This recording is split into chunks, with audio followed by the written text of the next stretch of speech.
Bonjour à tous. Voici Les Enfants de la Baleine, un seinen d'aventure et science-fiction d'Umeda Abi. Une petite population vit sur une île dérivant sur une mer de sable. Ce gigantesque vaisseau, nommé la Baleine de Glaise par ses habitants, constitue leur seul territoire connu. Parmi la population, on distingue les marqués et les non marqués. Les marqués sont ceux capables de manipuler le seimia, un pouvoir qu'ils tirent de leurs émotions, mais qui ont également de ce fait une espérance de vie amoindrie. Chakulo, un jeune garçon marqué, s'est chargé de tenir un journal de bord du vaisseau. Un jour, une autre île s'approche de la Baleine de Glaise.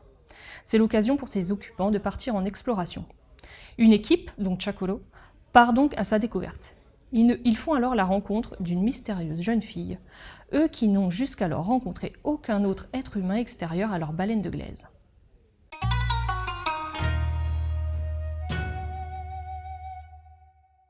Avec une mise en case recherchée et très détaillée, l'auteur emploie des plans et des angles de vue variés, ce qui fait des Enfants de la Baleine un manga d'emblée très riche graphiquement parlant. Les compositions de pages sont toutes différentes et servent parfaitement à la narration, en donnant autant la part belle à l'action qu'à la contemplation. À cela s'ajoute un trait à la fois doux et brut. Doux par le côté fin donné au personnage et brut par l'aspect des décors un peu rustiques ou grungy, peut-être pour rappeler l'univers sablonneux où se déroule l'histoire. On se retrouve donc plongé dans un monde inconnu, un peu mystique, en dehors du temps. Les personnages et les décors peuvent aussi faire penser à l'univers de Miyazaki, mais on en reparlera après. Le dessin couleur de la jaquette est superbe, avec un rendu type aquarelle. D'ailleurs, des pages couleurs à l'intérieur du volume auraient été un plus non négligeable vu la qualité de colorisation de l'auteur. L'édition française de Glénat est simple, mais de qualité, et garde les intermèdes explicatifs entre les chapitres.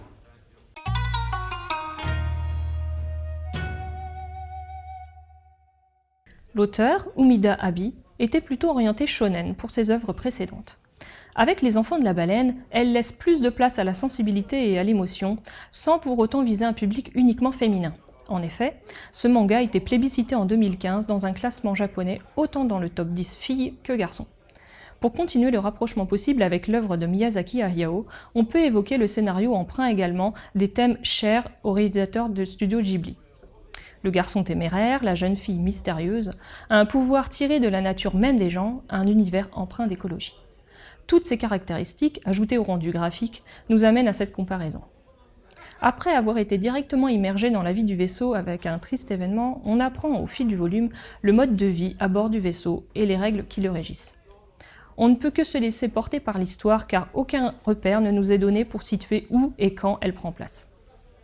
Par le biais de Chakulo, on découvre également plusieurs personnages plutôt attachants, qui soulèvent chacun leur lot d'interrogations et de mystères. En parallèle de cette lecture, je peux vous conseiller Nausicaa de la Vallée du Vent de Miyazaki, que ce soit le manga ou le film, ou encore La Piuta, Le Château dans le Ciel, le film également de Miyazaki. Ainsi que Letterby, un manga SF d'Asada Hiroyuki, où les personnages tirent aussi un pouvoir de ce qu'ils appellent leur cœur.